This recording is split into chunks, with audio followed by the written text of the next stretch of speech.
The student who was expelled that you just mentioned said, literally all I'm looking for here at college is just to find a co-founder for my companies and a wife. That's it.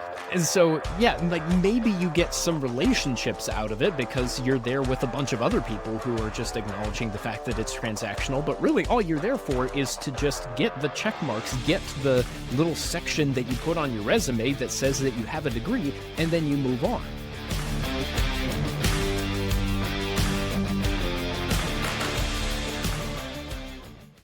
Welcome back to the Be Unbound podcast. I'm your co-host, Jonathan Brush. And I'm your co-host, David Rethemeyer. And this is the last episode for the year. In fact, this will air on New Year's Eve. We're recording it a little before then, and we hope that you've had a wonderful 2025. We've had a remarkable 2025. David, some of it has been wonderful. Some of it has been kind of awful. It's been a ride, man. It's just been a ride. And so I'm not entirely sure what I want to hope for the new year. There's some things that we are looking back on and counting our blessings. And there's some things we look back on and go, whew, that was something. And we've learned a lot. And I suspect that you have something similar. So as we finish the year, we hope that you enjoy this last podcast. It's a re-air of one that we did before, talking about college students and becoming human AI assistants. You know, AI was certainly a dominant theme in 2025. Mm-hmm. It's going to be a big theme in 2026. And it's something we spend a lot of time thinking about and trying to think about from a perspective that is not entirely critical, but also not entirely acceptable, noting that there's a little bit of both in there. And this episode was one that was pretty popular that we were trying to wrestle through some of that. And we hope it's helpful for you to hear again or to hear for the first time. And we just wish you a wonderful, happy new year and a wonderful 2026 coming.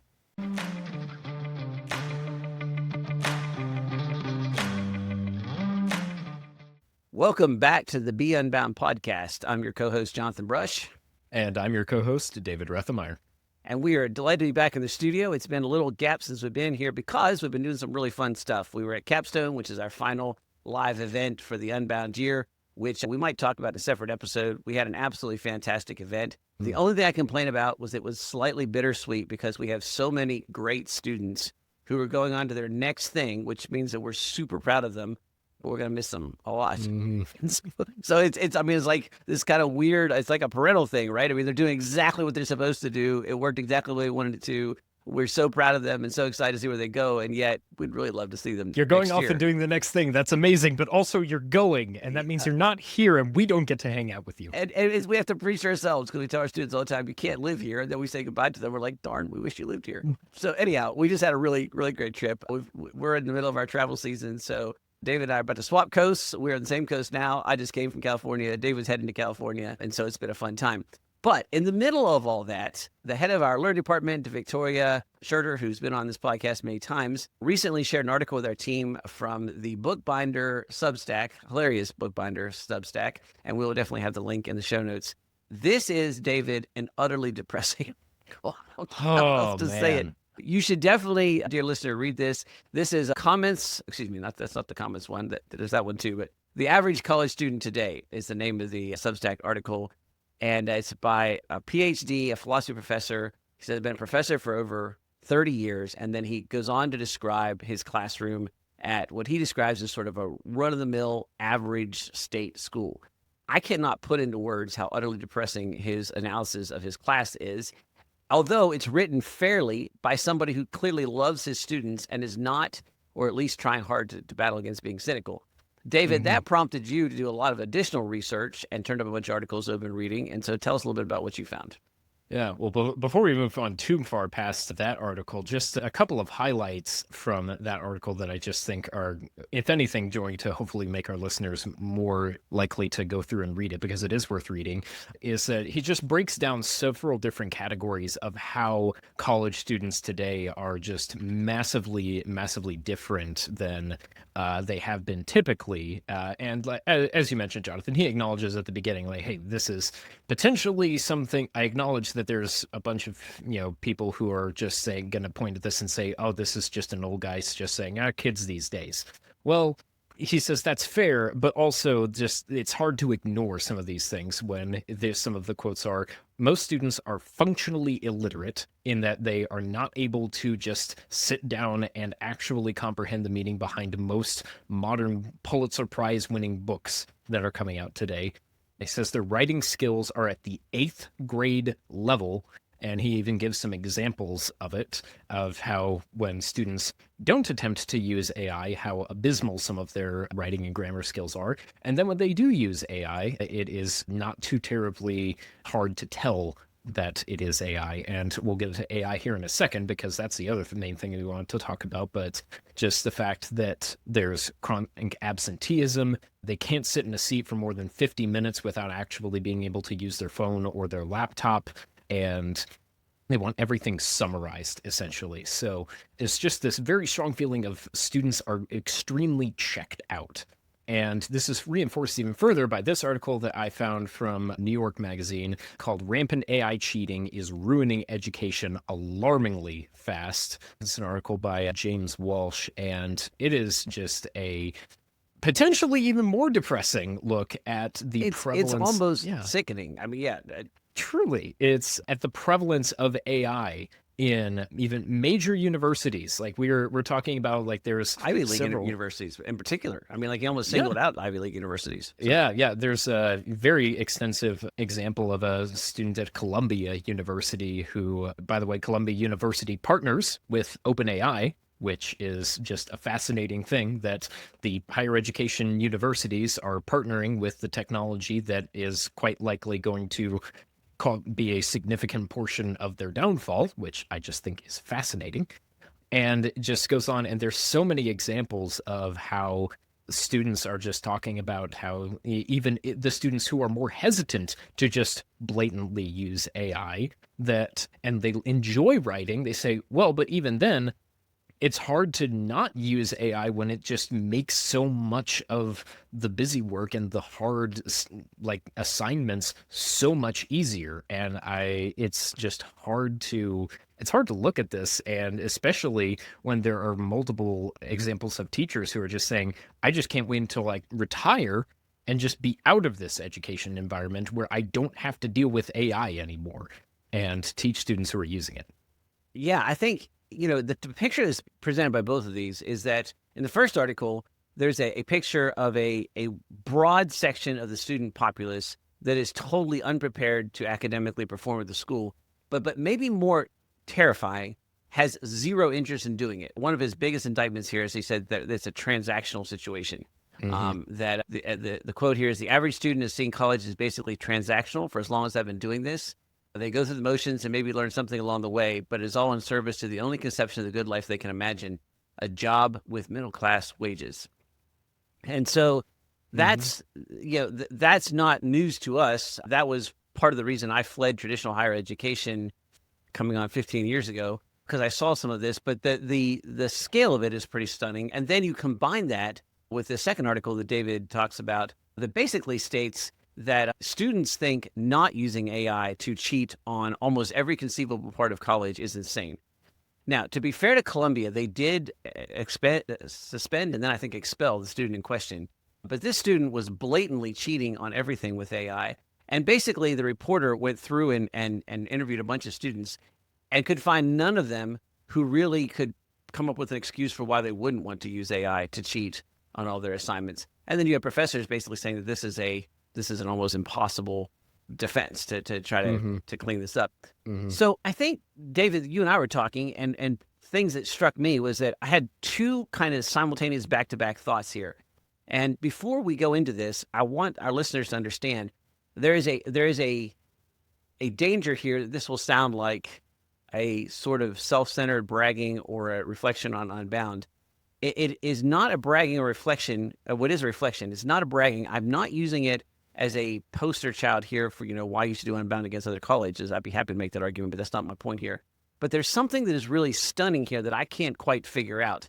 And David, maybe you and I can talk about this a little bit. So my first initial reaction was like, this is insane. I cannot, having gone to traditional college myself, this doesn't have any semblance of, there was certainly people unmotivated in my college that thought it was transactional. But my experience much more mirrored the professors, which makes sense. He's older than I am, but not by much. And so then certainly students. And so just the state of higher education was really depressing. But here's the second thing that had me just completely scratching my head. David, we don't experience any of these same problems in Mm, our educational environment. Now, we'd love to tell you that's because we had all the same problems coming in and we magically fixed them with our kids. And that's just not the case. Our students come in without these problems, which certainly makes our job tremendously easier and our atmosphere really great. But that's a very interesting observation. And I'll give one specific example. I believe in the second article, David, that you referenced, they talked about the fact that almost every student in their courses used a laptop to take notes. mhm, And then if you reverse the room and you go looking for the back of the room, very few of them are actually using laptops to make notes. Most of them are using laptops. Gambling is a very popular thing. There's mhm. lots of reports of people actually viewing pornography in classrooms. Social media is obviously a big thing. In other words, you have people taking notes on laptops, which I think is a little suspect from a neurological learning standpoint, anyhow. And then they're actually not taking notes. They're using laptops to basically do something else while they're just present in the lecture hall. That's contrasted to we just came from Capstone. I was in the back of the room for many, many presentations. We have very, very few students who use laptops at all. The ones who are using laptops are actually taking notes. Mhm. And typically in our room, we're at like 97% written note takers on any given lecture. And keep in mind, listeners, the lectures at our live events are not lectures that they're going to be tested on later. This is not necessarily part of their academics. This is just content, and they're taking notes Mhm. because they want to retain it. That contrast was really startling to me, David, and it's had me Mhm. kind of scratching my head a little bit about that. You mentioned that you had some thoughts on that. Yeah, I have several things. One part that you mentioned earlier that I think is one of the key things is the fact that traditional higher education is extremely transactional at this point. Really, students are not actually going there to learn. They're not going there to better themselves as people. They are going there because going to college and graduating with a degree is just a step in getting you towards what you mentioned earlier was getting a middle class job with decent wages. Is that it's not about college itself anymore. It's what the degree gets you that is past college. And college is just a stepping stone that doesn't actually matter in and of itself. People aren't actually looking to get anything, any sort of learning, any sort of development out of college except potentially some friendships. The student who was expelled that you just mentioned said literally all I'm looking for here at college is just to find a co-founder for my companies and a wife. That's it. And so, yeah, like maybe you get some relationships out of it because you're there with a bunch of other people who are just acknowledging the fact that it's transactional. But really, all you're there for is to just get the check marks, get the little section that you put on your resume that says that you have a degree, and then you move on. That's not what we do at Unbound. Yes, we have part of our SEND higher education alternative program. You can get higher education credits, but most of our students aren't coming in just to get something transactional. They're not coming in just so that they can get a degree, just so that they can get a job. They're coming in because we have a program that they recognize provides them with actual value that will allow them to grow as individuals, that will give them information that is genuinely going to be helpful and applicable to them, and is actually beneficial for them to engage with actively. And I think there's probably failure on both sides, on the academia and on just our culture and how just our young people look at educational opportunities in general.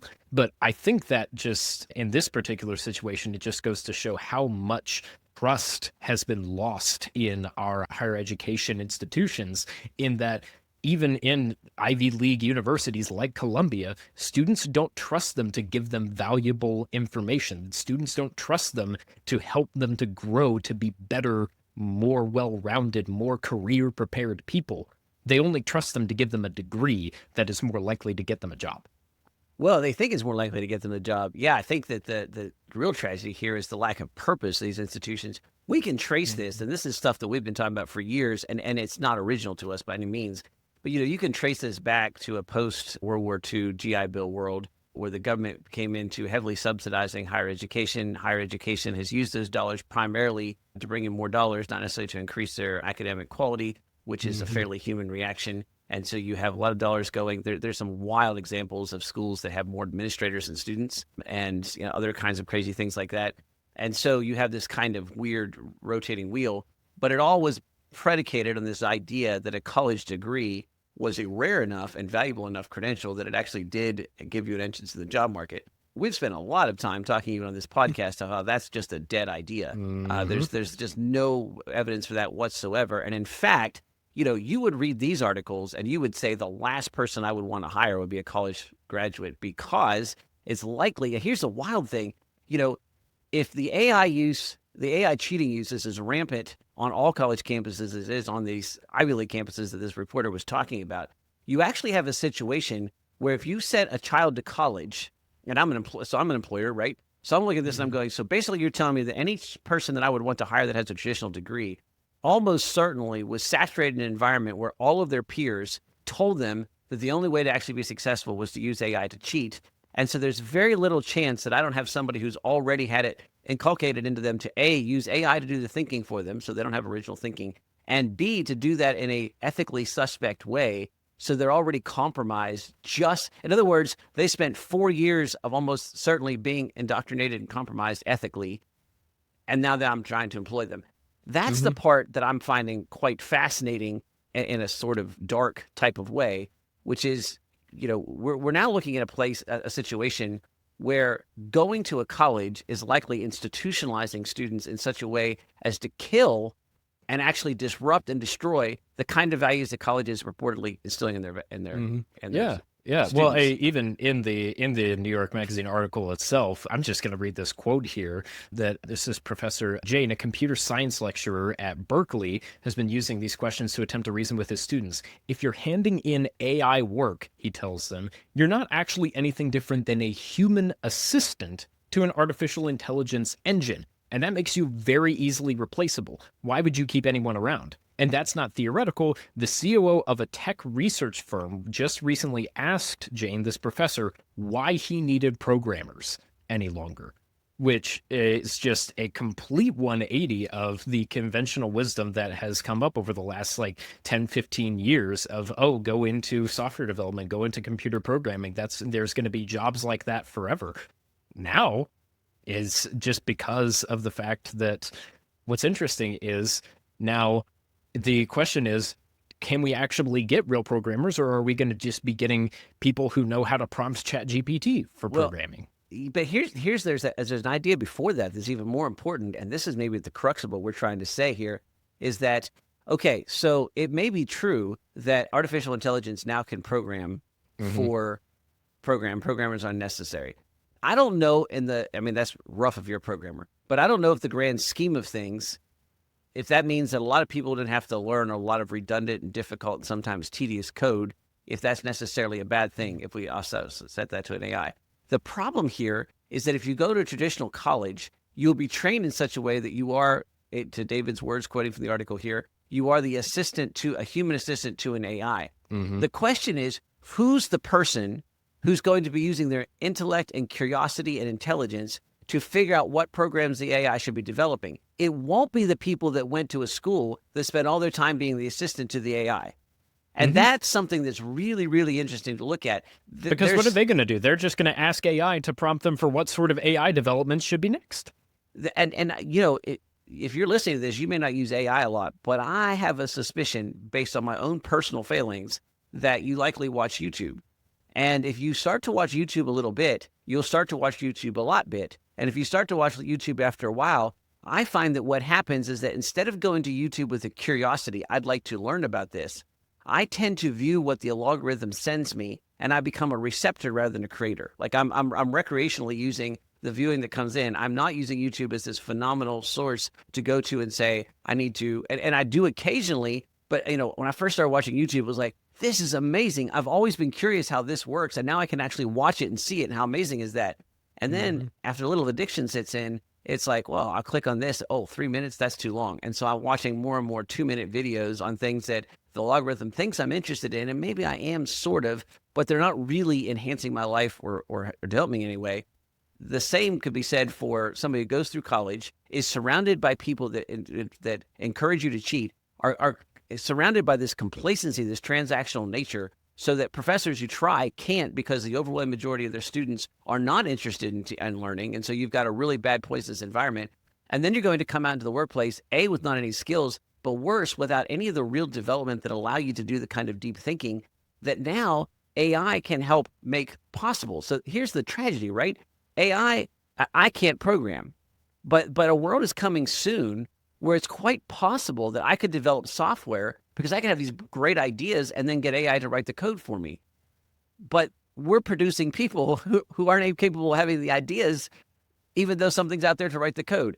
That's a tremendous tragedy. And also, at the same time, a tremendous opportunity for students like the ones we get in Unbound, who, for whatever reasons, don't seem to be infected by this epidemic, right? I mean, they tend to be curious, they tend to care, they have extremely high standards of ethics, and they actually engage deeply in the learning process. It's really important that we mentioned that our content, like all of the sessions that we give, all of the content that we present, any speaker that we bring in, we try to make sure that it's very intentionally tailored to what kind of feedback we receive from our student body, what they're thinking about, what kinds of needs we're observing in our students, what kinds of things they're grappling with. And so we're not just out here trying to make sure that our students are just getting stuff, their heads are getting stuffed full of information. We're trying to make sure that we are giving them the information that's going to help them in the long term to grow as individuals and really to be able to then go and help others in their communities to grow. Because as we've talked about many times on the podcast, ultimately the center of all of this, the center of being able to thrive, is that it's in the context of community that we're able to do this. And I think that's even something that, to an extent, the college student that got expelled was recognizing, is that, hey, one of the very few things that college is worthwhile for me is that I can find a couple of important relationships. Now, he was looking at it from a very transactional perspective. He was not really looking at it in a healthy way at all. But even in a broken sense, there's still a recognition that, hey, relationship is important. And so that's something that we center our entire program around, is trying to foster as much of that relationship and helping our students to have the skills they need to foster that for as long as they're in the program and for long after they're in their program. So let's take a macro view out here and think about this in some ways that I hope is helpful for all of our listeners, regardless of where you are and what you're thinking about for educational options and those things. And this would be true if you're, somebody who's looking at going into a higher education program or something like Unbound, or if you're just listening to this for other reasons. So we talk about this podcast being a guide for practical Christian living. And so as Christians, I think there's some important things to think about here. So first of all, recognize this. We had a public school system that by and large is very much an answers-based system, which means that it teaches to a specific set of standardized tests that are very rigid and unable to adapt to the cultural changes that happen, and that through a whole series of circumstances have been dumbed down and reduced to the point that they have very little functional information in them. And if that sounds offensive or maybe too blunt, I would just point you to absolutely just, tons of information and studies and research that shows this in a whole bunch of different ways. So I don't think that I'm making that less as an argument, less as a statement of fact. And if you want to come at us in the comments or something, let us know. But because I think we're pretty unassailable on that. Okay, so when you take that situation and then you have folks who then don't have a strong working knowledge of context, how the world works, and have just basic information, and that information is answers based in such a way, then two other factors are coming in here that are absolutely really devastating. The first is social media, right? So you have a massive distraction that degrades attention span and that really distorts the human condition and what is valuable and all those kinds of things. So you see a just reduction of ability because of the instant gratification of social media. Now, we can talk about that in a whole bunch of different ways, from the dopamine addict type effect that it has, so the neurological stuff that it does, to just the fact that, you get the lowest common denominator of human relationships here. The great engine of technology in the internet is pornography. And that's an ugly thing to say, but that's also a true thing to say. And you have those kinds of factors at work. And now you're taking those folks, you're pushing them into an academic system that has inflated and become bloated in terms of its costs while its quality has decreased, and has forcibly become transactional because the cost is so high that in many ways the only reason you would go is if you think you're getting something out of it. But because of the forces we talked about in the high school, public school type of thing, where there's very, dumbed down, all those kinds of things.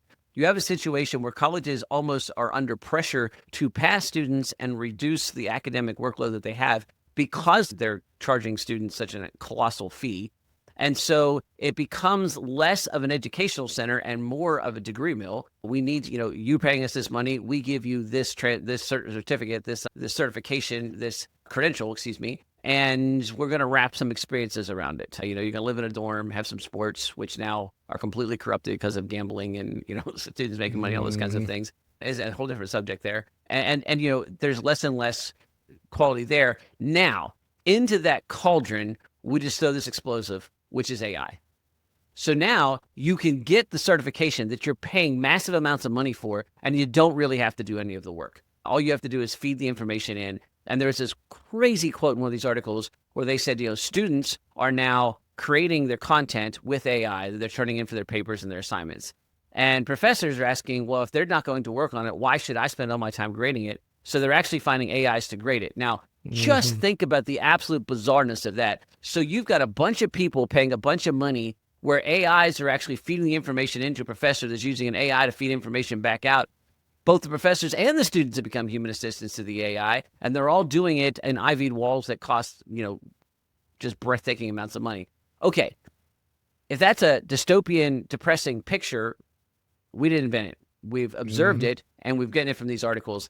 Now, I point that out not to depress everybody, although it is depressing, and we ought to all be a little depressed. It's tragic what's happening here, and there's going to be broken lives and broken dreams because of this. I'm setting it up because it's so important to understand the contrast, right? What's the other side of that? Well, the other side of that is things that we just thought were normal until yesterday. Work ethic, values, cheating is bad, critical thinking is good, ask questions, knowledge is worth it for knowledge's sake alone, learning's a good thing, it's exciting to be curious. I mean, all these kinds of things, right?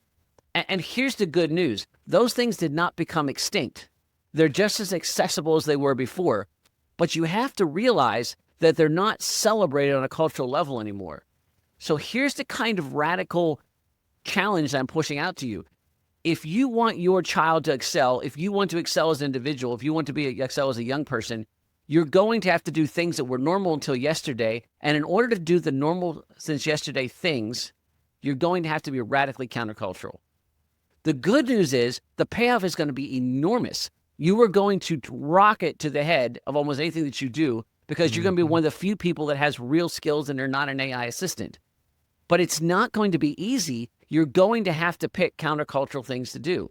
This isn't a big surprise for most of our listeners who are homeschoolers and who are Christian and who pick alternative education paths after high school. But this is not just like a nice thing to do. This is going to be an essential thing to do if you want to not become a bot's assistant. And if that sounds unusually grim, go to the show notes, click on these articles and read them and see what you think. Well, and really, it should feel like a no-brainer to try to go about it in this way, because not only are these students going to end up with very bleak career prospects where they're just, human assistants to AI engines that are extremely replaceable and therefore have bleak career prospects, but it also just generally, when you go about life that way, it ends up being very depressing when you try to just look at everything transactionally. There's a reason that the upcoming generation is reporting higher and higher and higher rates of depression and severe anxiety, is that when you look at life purely transactionally like that, that's what happens, is that then you look at every situation, you look at every relationship in your life as transactional.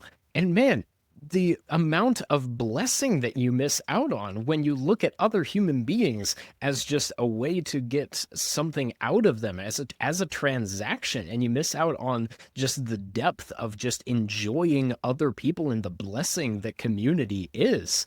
Man, if you can give your young adults, if you can give your students an appreciation of that, then they're going to be able to super easily look at all of their peers, look at the way they're going about things, look at the transactional viewpoint that they have of everything and go, why on earth would I go and do that?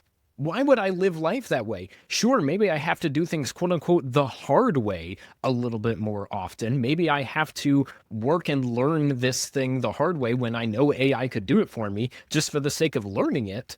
But that's going to mean that I'm a more well rounded, more resilient person who's able to actually relate to others when they're going through hard things that can't be solved by AI. AI can't solve all of the world's problems, counter to what the It higher can't education system is promoting at this point. it can't solve your deepest problems. AI is lousy for a broken heart. And if you think that's wrong, look at the amount of AI bad advice out there that's led people to do really stupid things.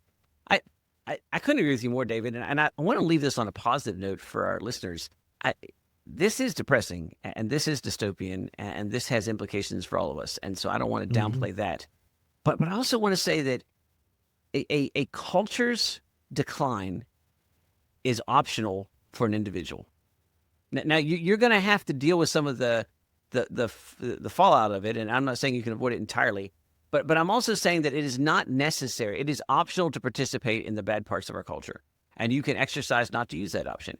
And I've used this example tons and tons of times. I just used it when I was speaking in California last week. I've used it for our students. If you need an example of this, take a look at our Amish or Mennonite brothers and sisters, your plain clothes. They have decided to opt out of all this. And what measure are you going to use here? Financial success, they've got it. Generational success, they've got it. Family order, they've got it. Are they perfect? No, not in any way, shape, or form. I'm not making any argument. I'm not defending that lifestyle. I'm not defending the theology behind it. I'm merely stating that there are swaths of people in our country who opt out of what we all think is absolutely essential. And by many, many measures, they thrive, which means you have the ability, the capability, the option to opt out of these things that don't make sense for you and for your children. And doing so is one small but absolutely essential step to rebuilding a better culture and to help those who got caught in this dystopian mess, right? So Mhm. it's not just essential for your family and for your children, for you individually to say, no, I'm not going to participate in AI cheating. I'm not going to outsource myself to a robot. I am going to think creatively. I'm going to participate in this. I'm going to seek knowledge for knowledge's sake and for learning more about the truth. I'm going to pursue a questions-based paradigm. I'm going to celebrate community. I'm do all those things. That's essential for you. It's also essential because we're going to have to create these islands and harbors and fortresses where people outside caught up in this maelstrom are going to go, wait, I want to be there. And we're going to throw the doors open, turn lights on and say, get over here. It's way better over here. And that's the option. That's the calling. That's the opportunity that we have. And so, let's end this on this positive note. Yes, these are some depressing things. No, you don't have to participate. Knowing about them is half the battle. And then there are options like Unbound and like other things. We're not the only game in town, right? But there's ways to do this differently.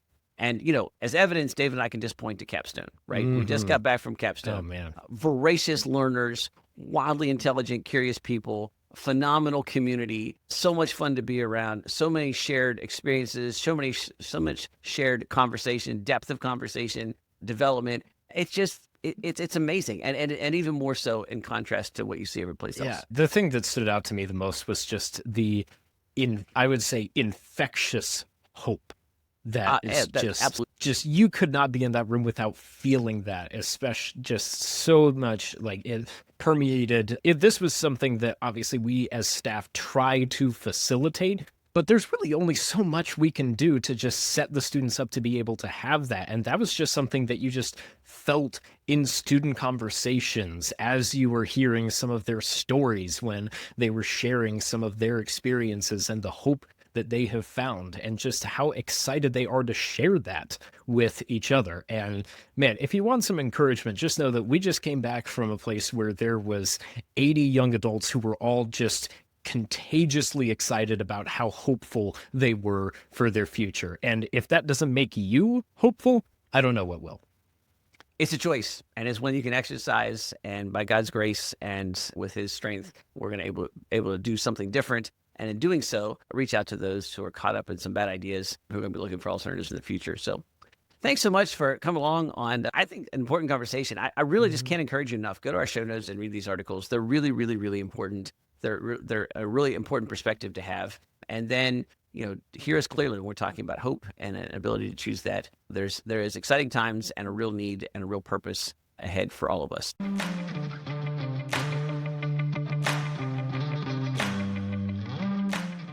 Well, it's the end of 2025. It has been an interesting 25 years of the new millennium for me, and it's also been an interesting past 12 months. David, any closing thoughts at the end of the year from a Be Unbound podcast perspective?